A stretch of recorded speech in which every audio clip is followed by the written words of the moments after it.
Hi folks, and welcome back to the channel, and today we're going to be doing one of those good old favourites, Bakewell Slices. Now if you like this type of content, please subscribe and please share, and don't forget the recipe's down in the description. Now I have covered Bakewells previously, not so long ago, but this is a completely different recipe altogether. Now if you've seen this recipe before, the pastry that we're making will fit this tray. Right, we'll get straight on with the recipe. You want 226 grams of flour. Now you can be using cake flour or a very low grade bread flour, and 28 grams of water, 56 grams of sugar, 56 grams of white shortening, 56 grams of margarine.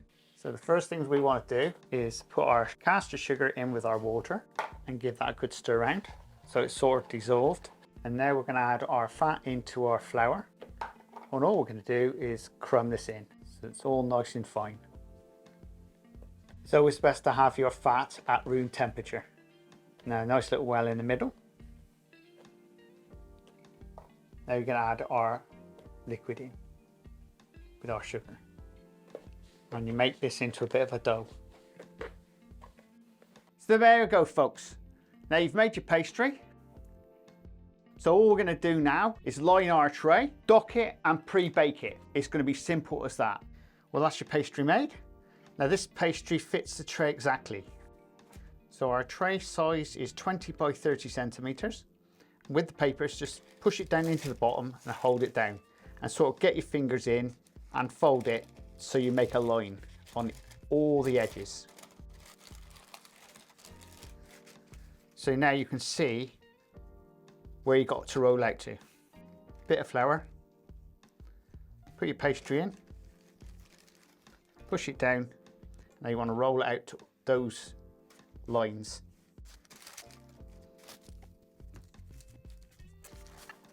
And should be about right. If you've got some clips, clip over the edges. Just get a knife or a little scraper. If you've got any bits that need filling, just fill them up. All you have to do now is just dock the bottom. And there you go, all docked. All we need to do is now blind bake this. So you need some of these, they're baking beans.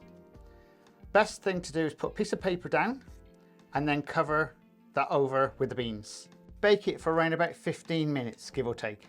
Once you've taken your paper off and everything, if you look around the edges, you can see the edges would have started to go brown a little bit. I wouldn't go any more than that. Some people say bake it for 25 minutes and bake it at 180 Celsius, and that'll be pretty much fine because you're going to re-bake this again for 25 minutes with the topping on, so you don't really need to bake it for such a long time. Otherwise the base will be like a brick and you don't really want that. And that's the important thing. It's important to always pre-bake, especially when you're at home. Now in the bakery, I'm lucky enough to got ovens that actually copes with baking the base at the same time. But at home, I've noticed my electric oven and even my Sage oven don't like baking bases.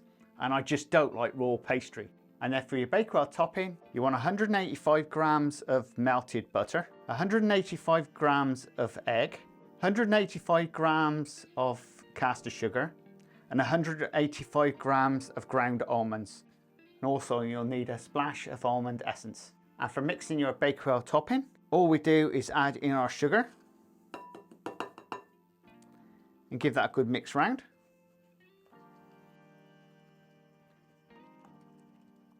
At this time, just add a little bit of flavour. Only do this for your taste test. I mean, each person's different.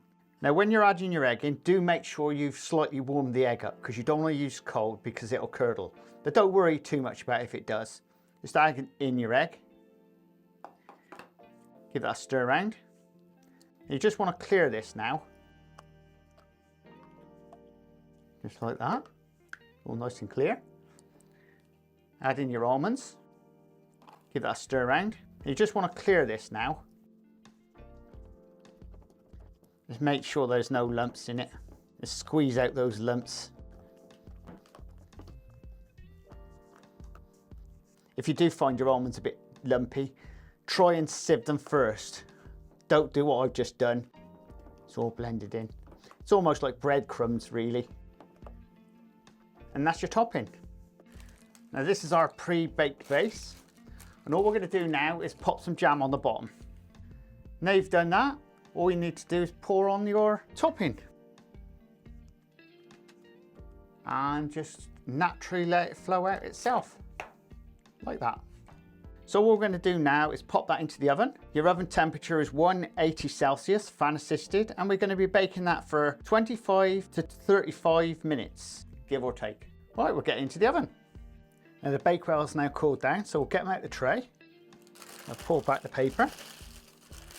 Now what I'm going to do, I'm going to cut off all the edges first.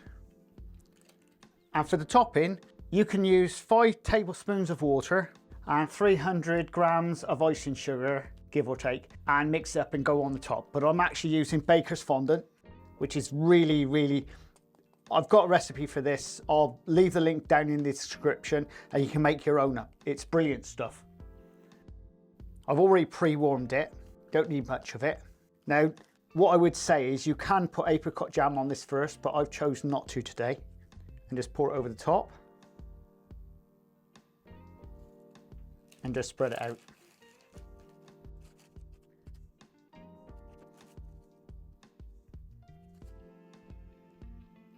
Baker's fondant tends to flow out nicely and it goes off better. I just find icing sugar doesn't go off as nice.